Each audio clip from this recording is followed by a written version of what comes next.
Next one is something I'm really excited about. Um, Ew! Don't whisper that in my ear. so when our stream ended, I think it was the day after, or I can't remember when exactly. It was last week. Mortal Kombat 11 was shown to the world in full bloody glory. Um, and it showed a lot of things. They had what was it? They had some of the characters revealed. You see Baraka, you see Scorpion, you see Sub-Zero, you see Scarlet, one of the DLC characters from 9 coming back. You see the new character Garrus. You see a story trailer with Raiden and what may be happening in the future with this game. And it is dope as hell. Like, man, this is a nice looking Mortal Kombat game, and yeah, one of the things that they definitely fixed upon is animations look much better. It's a little slower. It's not like particularly fast as it was in the last one, or at least in Justice 2, but it's a lot more cleaner. So that's kind of one of the complaints that were out there. But I digress. Um, so with this, Game Informer did I'll read a quick snippet of this interview. Ed Boon talks about Mortal Kombat 11 variation change in roster. Question is, I'm a big fan of custom variations in Mortal Kombat 11. My concern about it with what Injustice 2 gear, it was very customizable, but the competitive crowd didn't take to it. He responds, yeah, and we knew it, and we knew that. From before we even announced it, we knew that the competitive guys, they want regulation. They want these are the tools to work with, and these one changing, or there's no changing them.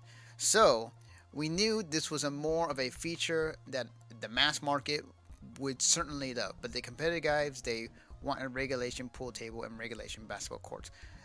Basically saying that the competitive crowd was not in favor of variations, which, hey, I agree.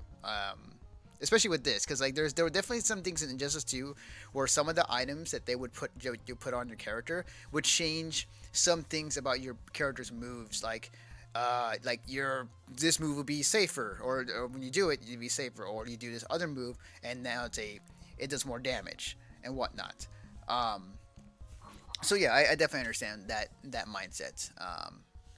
But I think for me as a casual player, I love the gear system in Injustice 2, and I like the fact that they brought it over to MK11, where all of the things that you earn, like I believe, as far as I know, like they don't change stats. It's all cosmetic, but you earn them over time when you win matches, and you get to change the outfit of your character. They showcase this in another video where like it's Scorpion Spear. You can change it to like different variations, as well as the full outfit for Scorpion and whatnot. It's really cool. I feel like they're taking definitely the best of what Injustice 2 was and putting it into Mortal Kombat 11, and keeping what Mortal Kombat is, which is a very brutal and bloody game. Yeah. Something I was gonna say that I thought was interesting, and I didn't watch the reveal, so maybe you can just shine some light on this. But the past two Mortal Kombat games, 9 and 10, had a story to them. Yes. And the story continued from 9 into 10. So my curiosity is that going to be the same for 11? Is it like continuing that plot line, or is it continuing from there? Like, yes. Or is it a whole new? Okay. Yep. They showed the actual during the event. They showed the prologue for the story there at the event, and on stream. And basically, the story is Raiden. He because of what happened in MK10, where you killed Shinnok, essentially.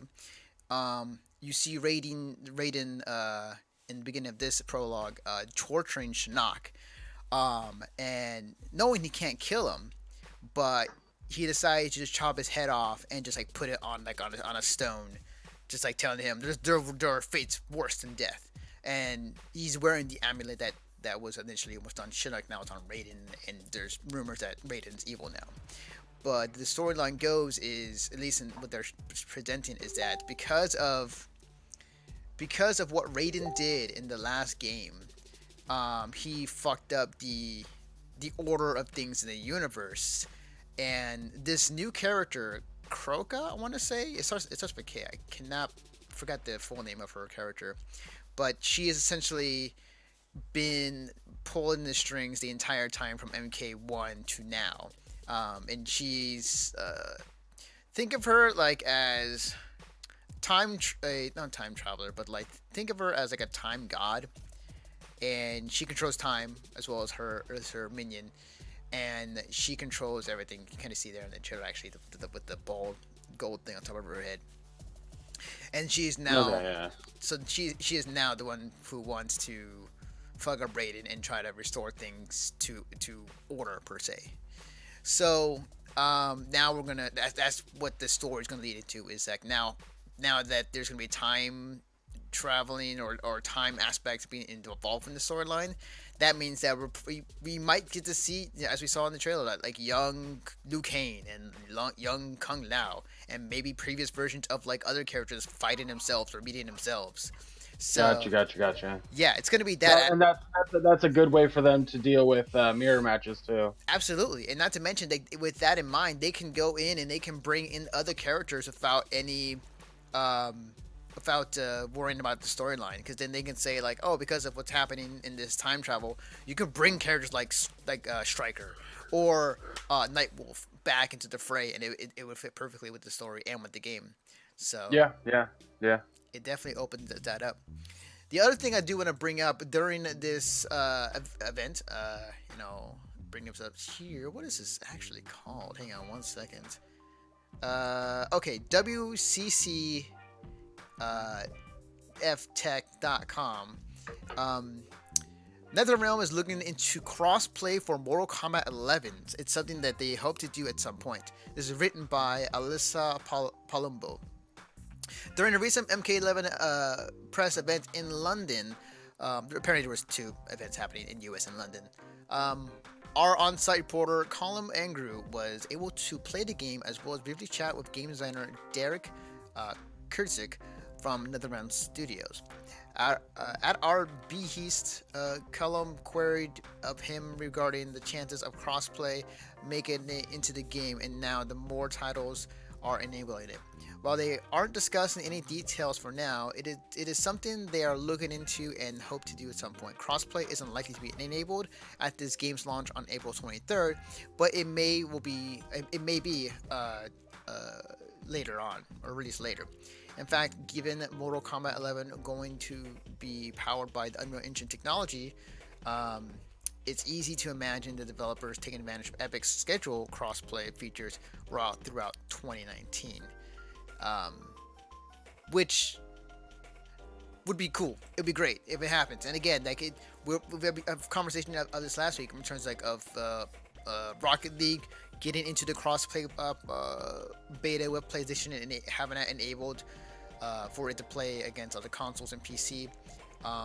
Mortal Kombat, talking about possibly having that happen recently. There was another fighting game that it did announce that it exists, and B, that they are doing cross-platform with that, was the Power Rangers fighting game, which is actually real, and it's announced that they're doing cross-platform as well. So we're already seeing the building. We're already seeing companies more and more starting to announce or starting to want to get on this as soon as possible. So one side, Mortal Kombat looks fucking awesome, and they definitely changed a lot of mechanics, and people are kind of mixed on reactions to how it plays now, but in due time we'll find out more information when that comes out. And then the other side of it is the side story of it is basically NetherRealm wants to also have this game cross-platform as well. So yeah, a lot of cool things happen with Mortal Kombat 11, and I am super excited about in all aspects. And I cannot wait for the story mode. The story mode in every NetherRealm game has been really fucking cool. So yeah. But yeah, that and Nota Fatalities. So yeah. I love the fact that they call it Gore-Tech, is what I've heard. Is what they're touting about that game. So, all right. Moving on to